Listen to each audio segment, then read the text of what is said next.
Assalamualaikum warahmatullahi wabarakatuh.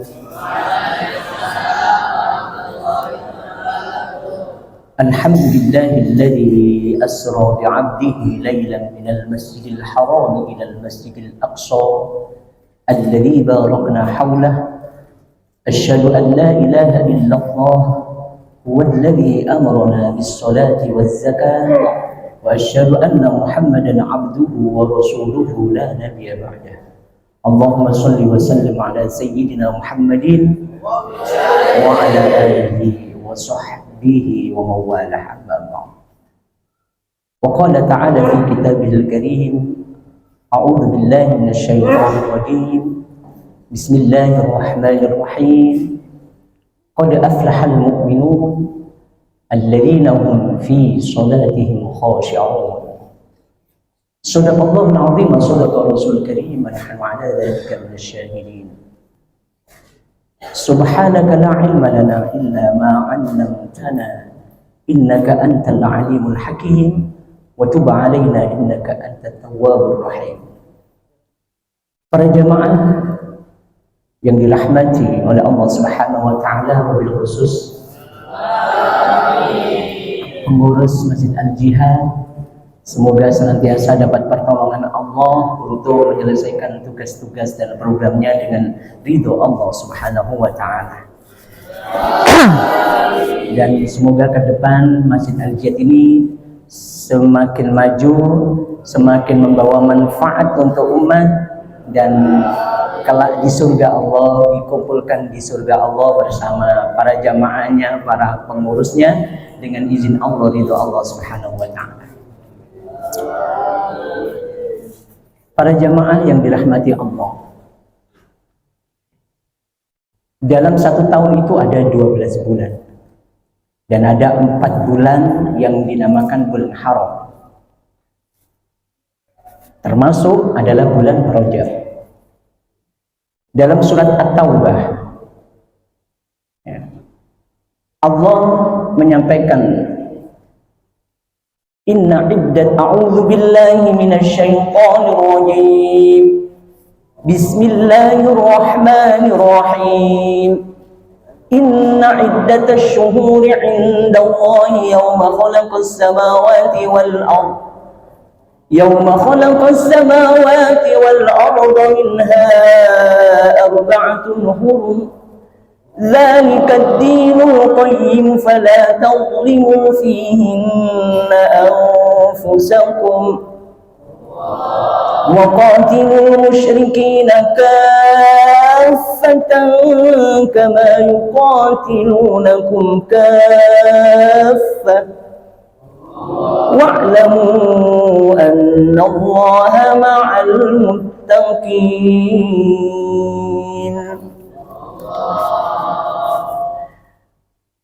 Para jamaah yang dirahmati Allah, di sini Allah nyampaikan inna iddatasy syuhuri, sesungguhnya perhitungan satu bulan indallahi, bagi Allah, yauma khalaqas samawati wal ardh, pada hari Allah menciptakan langit dan bumi.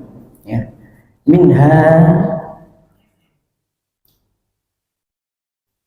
isna asyara syahrun. Jadi inna iddatasy syuhuri indallahi yauma khalaqas samawati wal ardh minha arba'atun hurum. Inna iddatasy syuhuri indallahi isna asyara syahrun. Jadi satu bulan dalam satu tahun itu ada 12 bulan. Fi kitabillah, dalam ketentuan Allah, kitab Allah, pada hari Allah menciptakan langit dan bumi. Minha arba'atun hurum, ada 4 bulan haram. Apa itu bulan haram?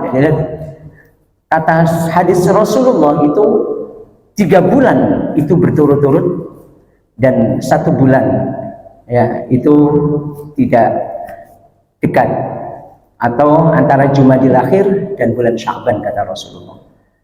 Yaitu bulan Dzulqa'dah, Dzulhijjah, Muharram, ini berturut-turut 3 bulan ini. Yang terakhir itu adalah bulan Rajab. Pada ayat ini Allah perintahkan untuk menghormati dengan kalimat fala taulimu fihinna anfusakum. Jangan kalian itu menzalimi ya, diri kalian pada bulan haram itu. Artinya kita diperintahkan menghormati ya, untuk meningkatkan ibadah di bulan haram. Jangan menzalimi diri sendiri, artinya kalau kita banyak berbuat maksiat di bulan ini ya, berarti kan akan mendapatkan ya balasan dari Allah dari dosa-dosanya sejak di dunia, apalagi di akhirat. Itu kan berarti menzalimi dirinya sendiri ya. Dalam hadis yang lain, barang siapa yang, kata Rasulullah, berbuat kebaikan di bulan haram ini ya akan dilipat gandakan pahalanya. Dan sebaliknya barang siapa yang berbuat dosa di bulan haram, di bulan-bulan haram itu juga akan dilipat gandakan dosanya ya. Biasanya Allah berikan dosa itu satu balasan, tapi kalau kita melanggar bulan haram ya, itu akan dilipat gandakan. Betapa pentingnya kita memuliakan bulan haram dari Allah Subhanahu wa Ta'ala.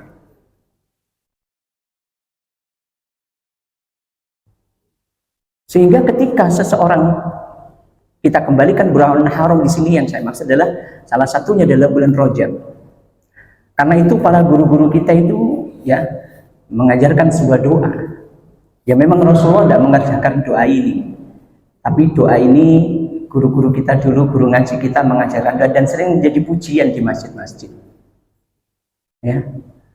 Jadi yang sering dibaca, Allahumma barik lana fi Rajab wa Sya'bana wa ballighna Ramadana waghfir lana dhunubana.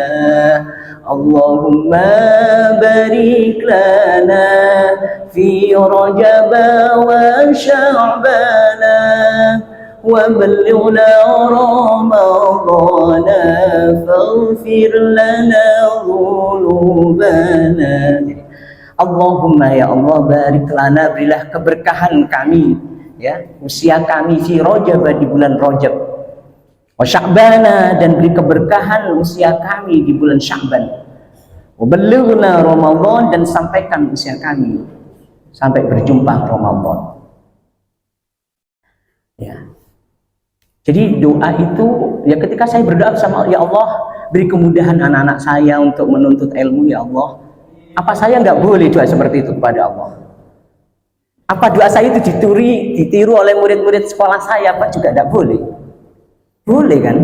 Yang penting berdoanya kepada Allah ya. Tidak semua doa itu harus persis yang diajarkan Rasulullah, sesuai dengan hajat-hajatmu, hajat-hajat kita. Berdoalah kepada Allah sesuai dengan apa yang engkau perlukan, yang engkau cita-citakan untuk meraih ridho Allah, kan begitu. Jadi yang mau ya monggo, yang nggak mau ya sudah, tidak usah. Tapi kita lihat doa ini ya, Allahumma barik lana fi Rajab. Ketika dibaca di bulan Rajab, seakan-akan semangat untuk berjumpa Ramadan itu sangat tinggi sekali. Sudah mempersiapkan dirinya di bulan Rajab ya. Ditingkatkan lagi di bulan Sya'ban. Jadi ketika ibadahnya sudah ditata di bulan Rajab dan ditingkatkan, dikuatkan di bulan Sya'ban, tahajudnya, baca Qur'annya, sedekahnya sudah dilatih. Ketika masuk ke bulan Ramadan, bulan yang dilipat gandakan begitu besar segala amal, itu sudah siap. Ibarat orang mau tinju, itu latihannya itu 1 bulan dulu, 2 bulan ya, atau sekian tahun. Semakin semangat latihannya ya,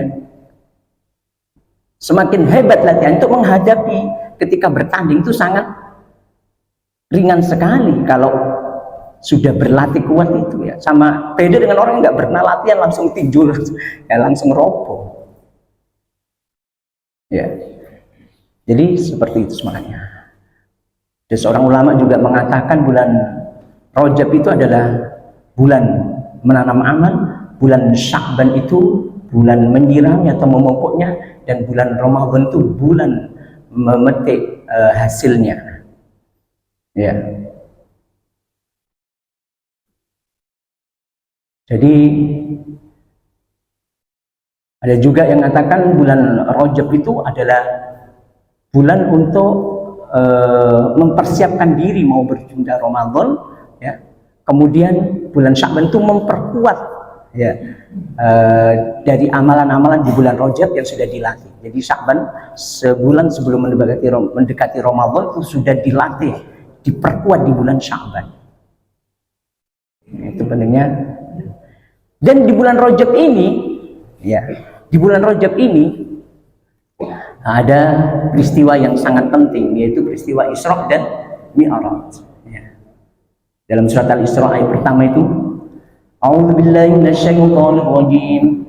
Subhanalladzi asra bi'abdihi lailan minal masjidil haram ilal masjidil aqsa alladzi barakna haulahu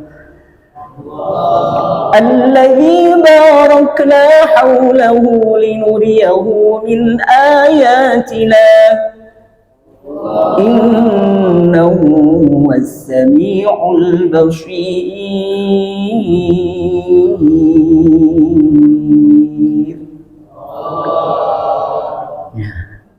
Maksud Allah yang telah mengisrakan, ya, hambanya dari Masjidil Haram ila Masjidil Aqsa, dari Masjidil Haram ke Masjidil Aqsa. Dan oleh-oleh itu apa? Yaitu perintah sholat. Ya. Sehingga untuk meningkatkan muhasabah kita di bulan Rajab ini, mestinya di antara yang perlu kita tingkatkan adalah amal sholat kita. Ya, harus kita tingkatkan, minimal pengetahuan kita tentang sholat ini juga harus ditingkatkan. Jangan dari dulu ya pokoknya sholat, ya, tapi maknanya hakikat sholat itu kita belum paham. Harus ada peningkatan. Ya, dengan apa? Ya, sering mengikuti pengajian seperti ini atau mencari tema-tema di YouTube, ya. Ya tentu ulama-ulama yang sudah masyhur, tidak sembarangan, yang pendapatnya bukan tidak membingungkan, ya. Ya, sudah menjadi panutan umat. Ya, sudah terkenal keilmuannya, itu kita dapat lihat di situ, atau hadir di Al-Falah, di Ampel yang menjelaskan ulama-ulama tentang tema sholat ini.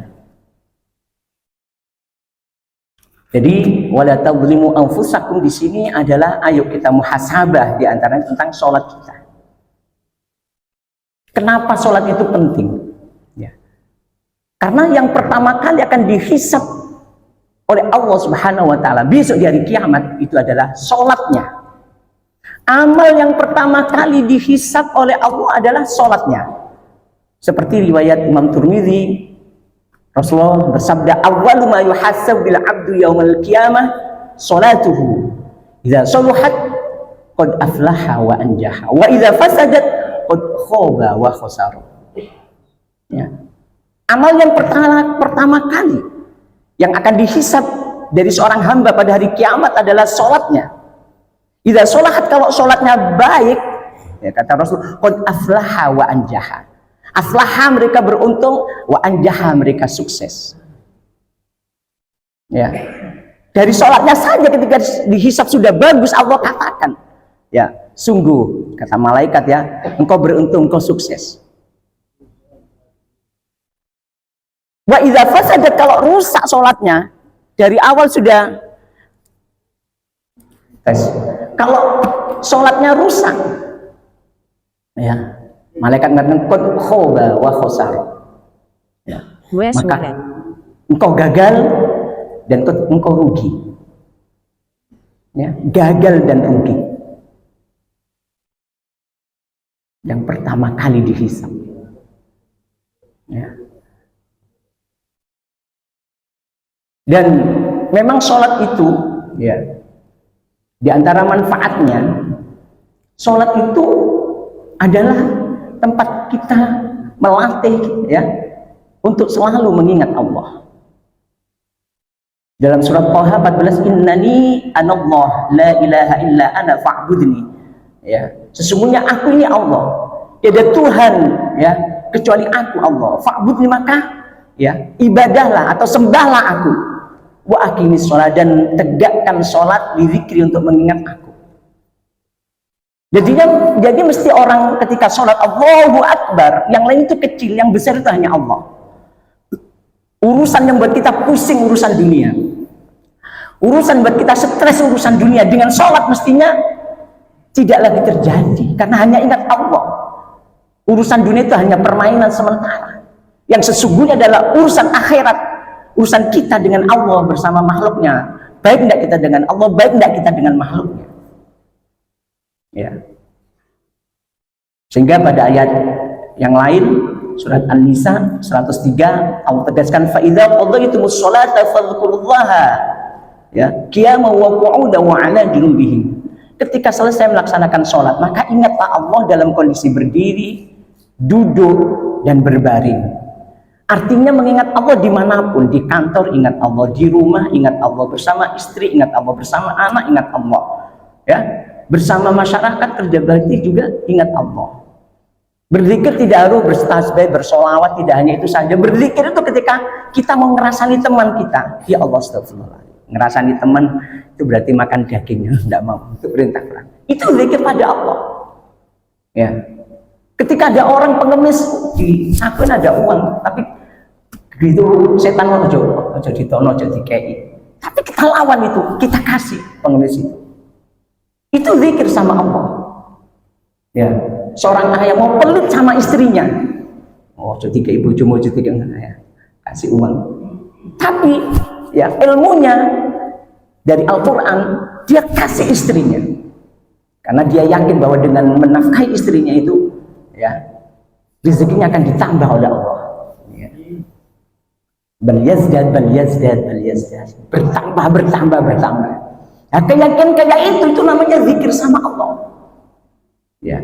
Tidak sekedar Anda duduk subhanallah alhamdulillah, itu zikir juga. Ya, baca sholat itu zikir juga. Ya. Jadi untuk mengingat Allah. Kalau orang itu sudah ingat Allah, ya, menghadapi masalah apapun itu akan tangguh. Tidak mudah, hatinya itu labil, akan selalu stabil. Sebagaimana dalam surat Al-Ma'arij, surat yang ke-70 ayat 20 sampai 23, Allah berfirman, "Idza massahu syarru jazua wa idza massahu khairu manu'a illal musallin alladzina hum fi salatihim daimun."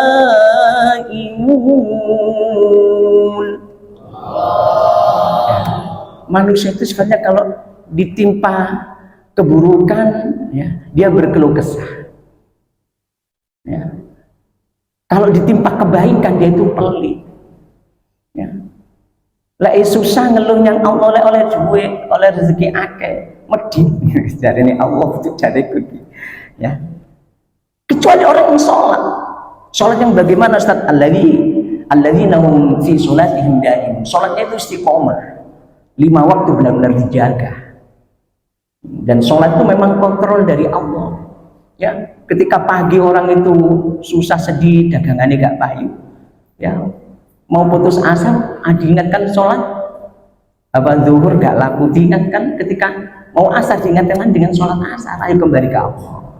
Begitu asar laku laris, ya mau lupa Allah, sholat maghrib gak sholat maghrib, diingatkan maghrib pada Allah. Ya, mau istirahat saja Allah masih ingatkan dengan sholat isya. Benar-benar sangat terkontrol jiwanya ini. Ya, sehingga dengan stabilnya jiwa itu, maka orang itu hatinya juga akan tenang. Alladzina amanu wa tatma'innul qulubuhum bi dzikrillah, ala bi dzikrillah tatma'innul qulub. Az-zikr ini adalah sholat. Bisa dia maknakan karena sholat itu ada zikir sama Allah, ingat Allah. Dengan mengingat Allah, hati kita akan menjadi tenang. Ar-Ra'du, ya, ayat 28. Jadi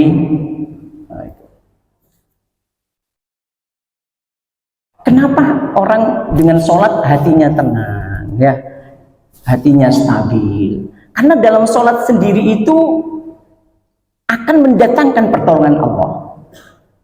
Dalam surat Al-Baqarah 45, A'udzubillahi minasyaitonir rajim, "Masta'inu bis-sabri was-shalah wa innaha lakabiratun illa 'alal khashi'in."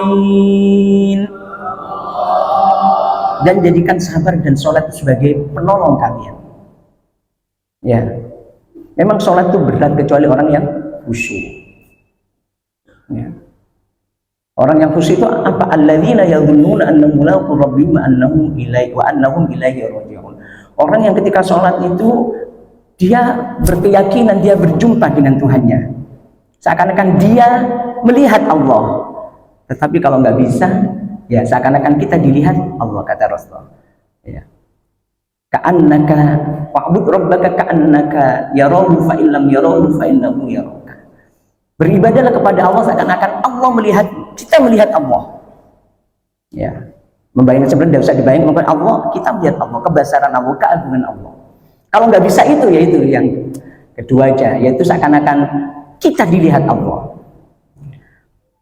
Jadi kalau dimanapun kita merasa dilihat Allah, tentu ya akan selalu lurus dengan agama Allah, ya akan sangat bisa mengurangi kemaksiatan kita kepada Allah, terutama di bulan Rajab ini.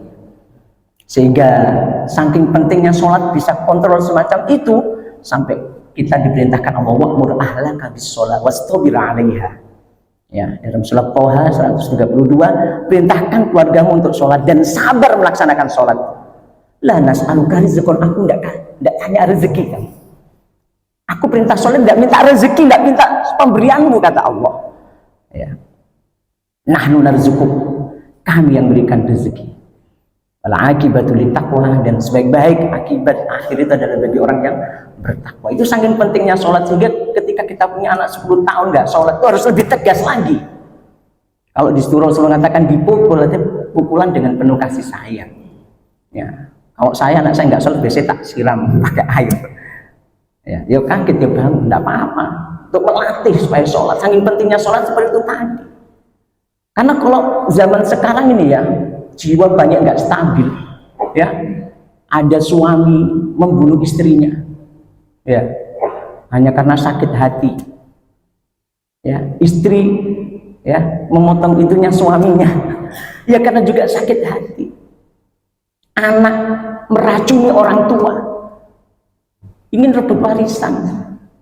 Ini jiwa-jiwa yang jauh dari sholat dan tidak ya menjadikan sholat sebagai benteng supaya hatinya selalu ingat Allah. Dengan mengingat Allah, ya jiwanya tenang. Ya, karena itu Allah sampaikan qad aflahal mu'minun, sungguh beruntung orang yang beriman. Ya. Alladzina hum fi sholatin khashi'un, yaitu orang yang sholatnya khusyuk, nggak sembarangan sholat Allahu Akbar, tapi pikirannya kemana-mana. Tetapi kata Gus Baha, ya sudah kamu sholat aja, terutama saat sujud itu kepada mohon, karena kata Rasulullah paling dekatnya seorang dengan Allah itu saat sujudnya. Saat itu kadang Rasulullah ketika sholat sunnah sujudnya lama sekali, ya bercinta dengan Allah, berdoa kepada Allah, mendoakan umatnya yang dicintainya. Ya, jadi kita juga sama. Rasulullah kalau mengalami kesulitan itu sholat 2 rakaat. Itu harus kita tiru juga. Ada sesuatu yang kita ingin hajatkan, sholatlah hajat. Ya. Ini pentingnya ibadah sholat. Ayo kita didik anak-anak kita dengan sholat. Karena begitu pentingnya sholat ini, ya sampai membawa kepada keluasan rezeki. Kan ada orang kata sholat tuh nggak gaya sugi. Tapi kalau dibandingkan dengan ayat ini, Toha 132, Allah perintahkan keluar untuk sholat. Allah nggak tanya rezeki, berarti itu sarana agar rezeki kita diluaskan Allah. Ya kalau dengan sholat itu ya uripe soros kan, ya introspeksi dengan sholatnya. Ya, introspeksi. Jadi orang yang menjaga sholat itu hatinya tenang, hidupnya tenang. Inilah yang dapat saya sampaikan. Semoga Sekali lagi yang benar itu datangnya dari Allah. Kalau ada yang salah kurang itu karena kebodohan kami, kekurangan kami. Ya, kita tutup dengan sholat busro, semoga anak-anak kita ahli ilmu ya, dan bahagia dunia akhirat. Allahumma sholli wa sallim ala sayyidina Muhammadin sahibil bushra salatan tubashshiruna biha wa ahlana wa awladana wa jami'a masyayikhina wa muallimina wa طالبتنا وطالبتنا من يومنا هذا إلى يوم الآخرة اللهم انفعنا بما علمتنا ربي علمنا الذي ينفعنا ربي فكهنا وفكه أهلنا وقرباتي لنا في ديننا ربنا آتنا في الدنيا حسنة وفي الآخرة حسنة وقنا عذاب النار سبحانك اللهم وبحمدك أشهد أن لا إله إلا أنت أستغفرك وأتوب إليك والسلام عليكم ورحمة الله وبركاته.